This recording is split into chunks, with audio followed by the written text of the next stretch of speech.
bercakap tentang peratusan keluar mengundi ini dan juga peranan yang dimainkan anak muda dalam proses demokrasi seperti yang dikatakan Faris Azman ini juga antara perkara yang ingin saya bincangkan, dan sudah bersedia bersama saya ketika ini Nabil Halimi, pengasas bersama Arus Anak Muda. Kalau bagi Nabil, melihat kepada kadar peratusan 57% setakat ini dan juga pelibatan anak muda, sentimen yang diketengahkan parti-parti politik dan juga melihat kepada segala landscape politik, kemelut politik yang sudah pun tercetus sejak beberapa bulan ini, bagaimana Nabil daripada perspektif anak muda melihat kepada PRN Melaka kali ini? Terima kasih. Berkali-kali saya ucapkan kepada Naila kerana atas jemputan pada hari ini. Bagi soalan yang dituju, saya merasakan bahawa PRN Melaka ini adalah PRN yang secara mengejut yang berlaku, dan bagi saya sebenarnya PRN ini tak patut berlaku pun, sebab kalau kita lihat pertukaran kerajaan di peringkat persekutuan berlaku tanpa adanya pilihan raya, dan di Melaka atas faktor-faktor tertentu terpaksa dilakukan pilihan raya negeri, di mana ramai sebenarnya yang tak setuju disebabkan oleh situasi COVID-19 yang masih belum stabil. Kita baru sahaja nak keluar daripada pandemik ini, tapi tiba-tiba ada PRN, dan saya fikirkan ini membawa satu image negatif terhadap demokrasi negara, kerana rakyat akan rasa confused lah. Kita tukar kerajaan di peringkat persekutuan, tak perlu ada pilihan raya negeri. Tiba-tiba perlu ada pilihan raya negeri di Melaka ni, pasal apa? Itu adalah satu faktor antara faktor yang kita dapat lihat berlakunya kelesuan politik pada orang-orang Melaka, dan melihat kepada peratusan 57% petang ini, baru 57%, kita dapat saksikan bahawa banyak sebab-sebab yang menyebabkan peratusan keluar mengundi ini rendah. Dan bagi diri saya, peratusan ini amat serius kerana ia akan dibuktikan menerusi kerajaan yang akan ditubuhkan menerusi pilihan raya negeri ini dengan peratusan yang sangat rendah. Maka keputusan yang dibuat oleh rakyat Melaka ini bukan keputusan yang solid, maksudnya bukan 100% datang daripada rakyat Melaka, hanya 57% sahaja. Kalau kita dapat lebih, mungkin 70% sahaja yang menentukan keputusan ini. Dan daripada aspek anak muda pula, bila mana saya sempat turun ke Melaka untuk melihat sendiri di lapangan bahawa ramai sebenarnya anak-anak muda ni dia tak kenal ahli politik dia, sebab budaya pilihan raya negeri kali ini berlainan kerana SOP-SOP yang sangat ketat. Maka ini adalah salah satu faktor kita dapat lihat pada hari ini peratusan amat rendah. Ya, Nabil, melihat kepada situasi ini, bagi Nabil melihat kepada keperluan untuk mengadakan PRN ini, Nabil rasa tak perlu pun ada in the first place, tetapi nak tak nak terpaksa diadakan PRN Melaka. Tetapi kalau melihat kepada kecenderungan ataupun minat anak muda itu sendiri, adakah usaha yang dilakukan oleh parti-parti politik mengetengahkan beberapa muka wajah baharu, mengetengahkan calon muda dan juga manifesto kempen yang diketengahkan parti politik sepanjang tempoh berkempen di PRN Melaka ini, adakah ini tidak mencukupi, tidak memadai bagi menarik minat anak muda bagi pandangan Nabil? Bagi diri saya, bahawa anak muda ni kadang-kadang yalah, kita dapat lihat barisan muka-muka baru daripada setiap coalition politik ni, tak kira lah daripada Barisan Nasional, Perikatan Nasional dan Pakatan Harapan sendiri. Mereka telah mengetengahkan wajah-wajah baru, wajah-wajah muda yang mampu diberi mandat untuk menjadi the future YB lah, saya katakan. Namun kita perlu lihat juga kepada practicality. Calon-calon ini berada di dalam sebagai calon. Kerana kadang-kadang kita lihat wajah-wajah baru ni dia tidak dikenali di kawasan tempatan ni, sebab bagi pendirian saya, bila saya turun ke lapangan, politik di Melaka ini lebih kepada politik tempatan. Maksudnya anak watan kawasan tersebut perlu menjadi calon, barulah orang kenal.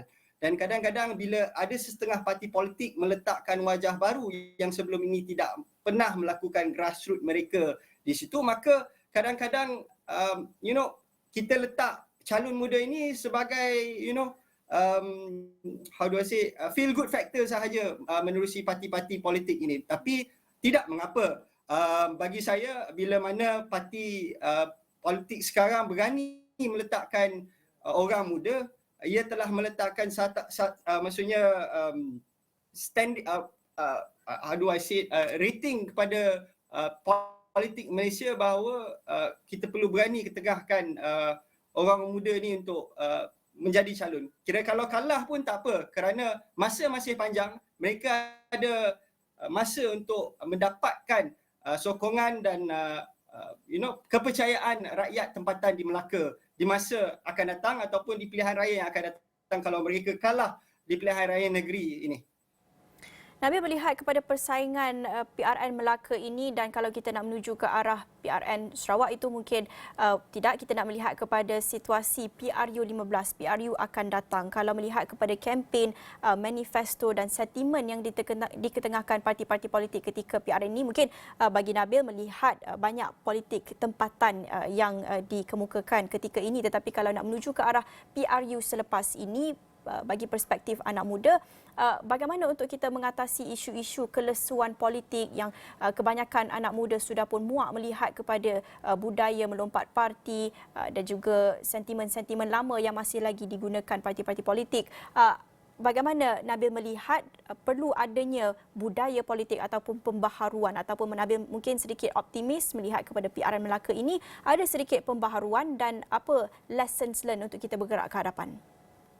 Bagi saya, PRN Melaka ini akan membuktikan kepercayaan rakyat kepada kerajaan persekutuan secara indirectly. Itu adalah salah satu faktor yang kita perlu lihat, bahawa sekiranya kalau nak jadi ceritanya, rakyat memilih semula Pakatan Harapan untuk mentadbir, maksudnya mandat telah dipulangkan kepada kerajaan Pakatan Harapan sebagai kerajaan negeri yang akan datang. Tapi bila mana kita cerita tentang politik lompat dan politik suasana politik yang telah menyebabkan kelesuan di kalangan rakyat bukan sahaja anak muda, button untuk kita bersama, untuk kita lihat daripada PRN ini cukuplah. Maksudnya habis dari PRN ini kita fokus pada kerja-kerja yang patut dilakukan pada rakyat. Rakyat ni dah penat, dah berapa kali PRN, lepas ni kalau let's say peningkatan daripada kes-kes COVID ni meningkat daripada PRN, lagilah rakyat penat. Maksudnya sebab politik kes COVID meningkat. So bagi saya, imej ini adalah imej buruk terhadap sistem demokrasi negara. Maka parti-parti politik ini bila tamatnya PRN ini, mereka perlu fokus dalam memberi semula khidmat mereka kepada rakyat dan fokus kepada end goal. Pada yang kalah, cukup-cukuplah kita fikir nak dapat kuasa ni secara cepat. Kita fokus dari kuatkan jentera kita di kawasan tempatan bagi yang kalah, dan jangan kita cuba untuk datangkan instability di dalam kerajaan negeri. Kerana saya fikirkan PRN Melaka ini adalah satu PRN yang tidak munasabah, dan secara konklusinya it's a waste of money, rakyat's money. Sebab kita dah lalui dah pun pilihan raya, tapi berlakunya lagi. Tapi despite all of that, political will daripada setiap parti perlu ada dari menstabilkan situasi politik negara, dan kita perlu tumpu sehinggalah PRU 15 yang saya rasa tidak lama lagi akan berlaku pada masa mungkin tahun depan paling cepat pun. Bagi Nabil melihat kepada PR Melaka ini, kalau bagi dalam kalangan pengundi muda ini yang mungkin terlalu awal untuk kita membuat andaian, tetapi kalau berdasarkan tinjauan rakan-rakan setugas di lapangan, mereka melihat ada juga dalam kalangan anak muda tidak berapa berminat untuk menunaikan tanggungjawab mereka. Antara puncanya mungkin sama ada kekhawatiran COVID-19 ataupun kelesuan politik seperti yang kita bincangkan sekarang ini. Melihat kepada ini, bagaimana Nabil melihat antara faktor-faktor utama yang mempengaruhi pola pengundian dalam kalangan pengundi muda? Mungkin kita asingkan dulu mereka yang tidak ingin terlibat, yang mereka mungkin ada berdepan dengan isu kelesuan politik ini, tetapi mereka yang sudah pun menunaikan tanggungjawab mereka membuang undi hari ini. Bagi Nabil, jangkaan pola pengundian dalam kalangan anak muda di Melaka ini, apa yang menjadi isu-isu utama mereka? Saya fikirkan bagi mereka yang mengundi lebih-lebih lagi dari lingkungan golongan umur 21 hingga 35 tahun yang kita panggil muda lah. Saya rasa mereka lebih melihat kepada dasar-dasar yang dibawa oleh kerajaan yang akan datang. Mungkin kalau kita dapat lihat, saya sempat tengok tadi Fakrul Razi ada bincangkan tentang sekiranya mandat diberikan semula kepada Pakatan Harapan, sekiranya benar mandat itu akan diberikan semula, saya fikirkan undi-undi daripada anak muda ini untuk mengembalikan mandat dan melihat kepada mana dasar-dasar yang sebelum ini tidak sempat ditunaikan oleh Kerajaan Pakatan Harapan. Tapi sekiranya kita lihat secara keseluruhan, saya boleh katakan bahawa anak muda lebih melihat kepada dasar dan apa yang boleh dibawa oleh kerajaan baru ini ataupun parti ini, apa yang ditawarkan oleh parti-parti ini. Dan saya fikirkan setiap tiga parti Perikatan Nasional, PH dan juga BN mempunyai resepi dan strategi mereka masing-masing dalam mengetengahkan keunikan mereka dari segi dasar-dasar yang mereka ingin bawakan. Tapi dasar-dasar ni kita boleh cerita sekarang lah manifesto. Tapi kadang nanti bila dah jadi kerajaan, mungkin dia kata manifesto ini bukan kitab suci. So kita lihat bagaimana pengundian pada hari ini, dan bagi saya anak muda kini lebih celik dan cakna tentang politik, lebih-lebih lagi orang muda daripada Melaka ni. Walaupun kita dapat tahu di luar bandar mungkin ada kekurangan dari sokongan ataupun keluar mengundi bagi orang muda, tapi saya yakin dan saya masih optimis bahawa undi orang muda itu masih memainkan peranan di beberapa kawasan di Melaka.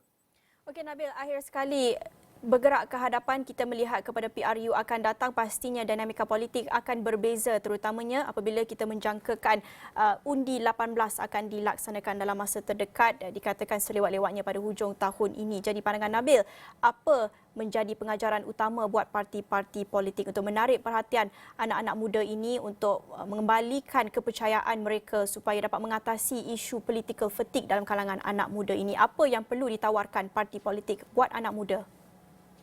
Saya fikirkan sekiranya bila mendepani undi 18 ini, parti-parti politik keseluruhannya perlu lihat pada melaksanakan tanggungjawab mereka secara sepenuhnya daripada bermainkan politik ni. Maksudnya sekarang ni orang muda ni celik, dia tengok kepada kita lakukan atau tidak tanggungjawab kita sebagai kerajaan. Maka tak kisahlah pembangkang atau kerajaan, anak muda mahukan kestabilan dan juga periuk nasib mereka terjaga. Dan bagi saya, sekiranya mereka ingin mendapat sokongan daripada anak muda, perlu ada gerak kerja di mana pengenalan muka-muka baru ini perlu bergerak aktif di kawasan supaya anak-anak muda ini lebih mendekati politik Malaysia yang kini mungkin tak ada imej yang baik. Maka wajah-wajah baru ni perlu bina semula semangat baru dalam politik Malaysia dan semangat baru, suasana baru di dalam demokrasi Malaysia yang semakin mengembang ni.